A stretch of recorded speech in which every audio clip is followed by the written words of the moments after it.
आज गाजीपुर आए हैं, अधिकारियों के साथ बैठक हुई है, क्या बैठक हुई? बैठक में मत्स्य विभाग से की योजनाओं के संचालन के संबंधित, उसमें उनकी समस्याओं से संबंधित बातें रखी गई और $1 ट्रिलियन इकोनॉमिक जो उत्तर प्रदेश माननीय मुख्यमंत्री जी है, विकसित भारत, सशक्त भारत और आत्मनिर्भर भारत के नाम पर उत्तर प्रदेश सशक्त बने, आत्मनिर्भर बने और विकसित बने, उसके लिए यहाँ हम लोग 2047 तक का जो विजन है, तो विजन के लिए है कि मत्स्य विभाग, हमेशा प्रधानमंत्री बोलते हैं कि भाई असीम संभावनाएं हैं इसमें रोजगार के, माननीय मुख्यमंत्री, तो ये योजनाएं संचालित हो जाए, उससे इनको मिले। केसीसी मुद्दा था कि एक फ्री केसीसी दिया कि बिना गारंटी के मछुआरों को 3 लाख रुपए व्यापार करने मिलेगा, 1 साल के अंदर 4% ब्याज लगेगा, 1 साल के अंदर अगर आप उसको चुकता कर देते हैं तो उनको केसीसी समय पर मिला, उन्हें ट्रेनिंग दी जाए कि उसका पैसे का सदुपयोग ठीक से हो, ऐसा नहीं कि पैसा ले लिया गया अपने हिसाब से काम कर रहा है। तो इसीलिए सभी संबंधित अधिकारी को बुलाया गया था, डीएम को, ये ट्रेनिंग कराएं और एसडीएम को बुलाया गया था कि इनका समय पर पट्टा हो जाए और एलडीएम को बुलाया गया तो उनके केसीसी हो जाए और समूह में विकास किया जाए, समितियों को प्राथमिकता दी जाए और जरूरतमंद को दिया जाए। और जरूरतमंद हमारे पार्टी और हमारे कार्यकर्ता तय कर ले गरीब कौन है। आपके यहाँ तो सभी आ जाएंगे, 420 भी आ जाएगा, वो भी नियमानुसार लेने लगेगा, तो उसके खिलाफ कार्रवाई हो, 420 कम पाए और जरूरतमंद पाए, उसके लिए योजनाओं को लाभ दिया जाए, ये विशेष रूप से था। और दूसरा, यहाँ जो नदी के किनारे एक जमीन है जहाँ निषाद बोते होते हैं, सरकारी जमीन है, अब वो कुछ है नहीं, भूमिहीन है, तो एक यादव जी ने उनके खिलाफ मुकदमा लिखा दिया खाली करके हाई कोर्ट से। तो मैंने उनसे कहा कि इसको सामंजस्य स्थापित करो, नियमानुसार को किराए पर दिया जाए और जो कोई ऐसी बात है तो ऊपर दिया जाए, मैं मुख्यमंत्री के पास ले जाऊंगा और ये जो सता रहे यादव जी, कम से कम उनको सम्मान करके सुरक्षा मिल जाए, इसलिए मेनली था। और दूसरा कार्यकर्ताओं का था कि हर 10 विधानसभाओं को मिला के एक लोकसभा, 2 लोकसभा, एक लोकसभा में 5 विधानसभा होते हैं, 2 लोकसभाओं का एक कार्यशाला आयोजित है कि हम भारतीय जनता पार्टी के साथ सामंजस्य स्थापित करके कैसे आगे बढ़े। और आप किसी दलाल या किसी उसके मकावे मत आओ, सीधे जब तुम्हारी समस्याओं के समाधान के लिए मोदी योगी जी निषाद पार्टी से गठबंधन कर रखे तो निषाद पार्टी के बैनर तले आओ और जो बिकाऊ पियाओं का लेवल उसे हटाओ और अपनी पार्टी और पहचान बनाओ। बस ये मेनली है कि आज कार्यक्रम चल रहे हैं, तो मेनली आज की बैठक है।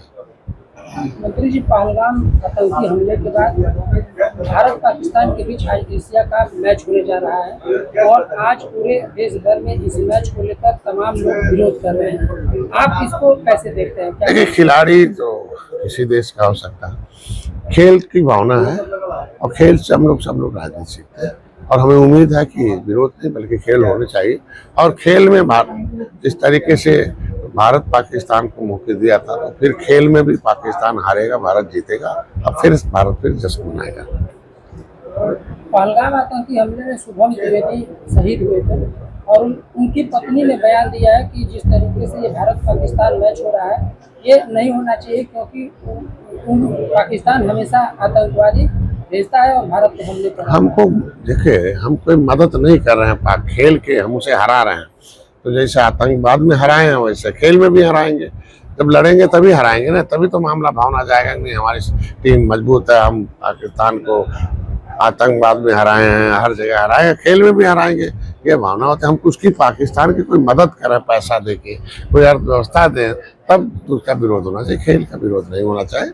और देखो, जीतेंगे और जीतने के बाद देखना फिर सबकी भावनाएं बदल जाएगी। नहीं, पाकिस्तान को हराया और भारत जीता और उसी खेल भावना से, उसी भावना से खिलाड़ी खेलते भी हैं और सारे टीम के सदस्य खिलाड़ी होते हैं, वो समझते हैं पाकिस्तान को कैसे हराया जाएगा, कैसे हराना और देश की भावना कैसे जुड़ी हुई है। उम्मीद है कि वैसे लगातार हमला हो रहा है, इस मैच को लेकर कह रहे हैं कि जिस तरीके से हमारे नागरिकों पे हमला हुआ, मौत हुआ और भारतीय जनता पार्टी पैसा कमाना चाहती है, शहीदों का ख्याल नहीं रख रही। ये सब बिन पेदे के लोटे हैं, कभी पाकिस्तान के पक्ष में बोलेंगे, कभी यहाँ भारत के पक्ष बोलेंगे, मौका मिलेगा तो तुष्टीकरण के पक्ष में बोलेंगे। तो ये कौन सी बात है? अरे भारत देश संविधान से चलता और संवैधानिक बात बोले, ये धार्मिक बात बंद कर दे आज के दिन में। संवैधानिक व्यवस्था मतलब दुनिया में एक नियम है खेल का, दुनिया में हमारी एक पहचान है हम मित्रता की, कि बुद्ध का देश है, यहाँ बुद्ध नहीं, युद्ध नहीं, बुद्ध मतलब जो अशुद्ध है उन्हें शुद्ध किया जाए। तो वो वैसी की भी बुद्ध की बात को मानना चाहिए, जो अशुद्धि है दिमाग में हटा देना चाहिए। वो कैसी नफरत वाली भाषण बोलते हैं जब इलेक्शन आता है, तब तो नहीं दिखाई देता कि हमारे बोलने से इस देश के जो भारतीय संस्कृति वाले हैं उनका कितना हाथ होगा, कितना दर्द होगा। एक अपने खाली वोट को खुश करने के लिए जो भी बोलते रहते हैं, ये में भी तो जब जिसके बातों का ही कोई दम ने उनका क्या जवाब दिया है।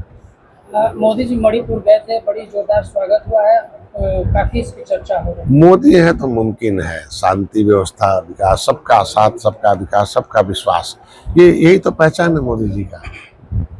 मणिपुर विकसित हो, मणिपुर की जनता को फिर से सम्मान मिले, वो जो राजनीतिकरण हुआ उन्हें शांति मिले, उनकी जो समस्या है उसकी समाधान हो जाए। देखिए हर एक चाहे वो विरोध भी करता उसे भी मोदी सम्मान देते हैं और उसे धन्यवाद देते हैं और उसको बदलने का कोशिश करके उसे राष्ट्र के निर्माण में लाते हैं। तो मणिपुर भी वहाँ शांति बहाल हो, वहाँ के लोग विकसित हों, वहाँ के आत्मनिर्भर हों, वहाँ के लोग भी सशक्त हों, वहाँ के लोग भी हर क्षेत्र में विकास करें, इसके लिए मोदी जी तत्पर हैं, इसलिए गए, हम उन्हें धन्यवाद देते हैं। नेपाल में जिस तरीके से हिंसा हुई और वहाँ पे सरकार बन गई है, और सरकार बनने के बाद क्या लग रहा है ये पूरे हिंसा और बदलाव को कैसे देखते हैं? देखिए जो भी देश चाइना और अमेरिका का प्रो रहा है उसने बर्बाद किया देश के पड़ोसी राज्यों को। अब वो पहले लड़ाता था, हथियार बेचता था, ये हथियार थे। अब हम लड़ ही नहीं रहे हैं तो हथियार बिक नहीं रहा, अब हथियार नहीं बिका तो अत्याचार शुरू कर दिया इस तरीके का। ये सोशल मीडिया जब तक चाइना और अमेरिका के हाथ में रहेगा तब तक जो है इसको कुछ भी कराते रहेंगे।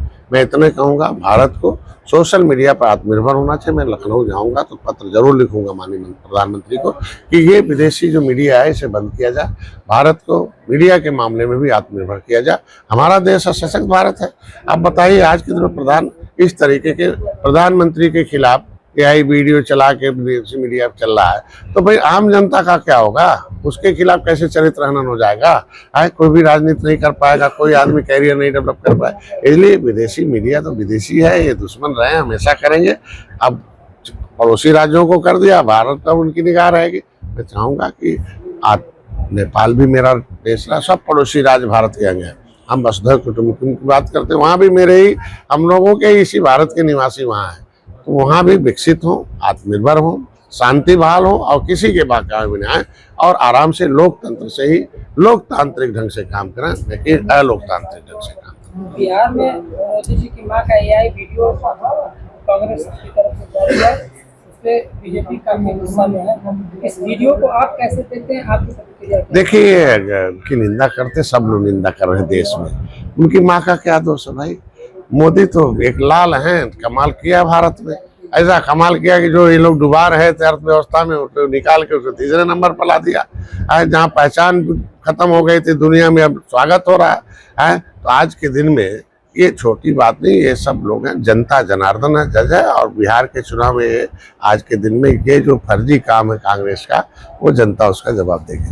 FIR भी दर्ज हो गया है। निश्चित रूप से गलत है और ये गलत है। पहले भी हमने कहा नैरेटिव सेट करके तो आंशिक सफलता उत्तर प्रदेश में प्राप्त कर लिए, तो ये नैरेटिव के आधार पर राजनीति करते हैं विपक्ष के लोग, इसीलिए अब जनता जान गई है और जनता उन्हें सत्ता से हटा रही है।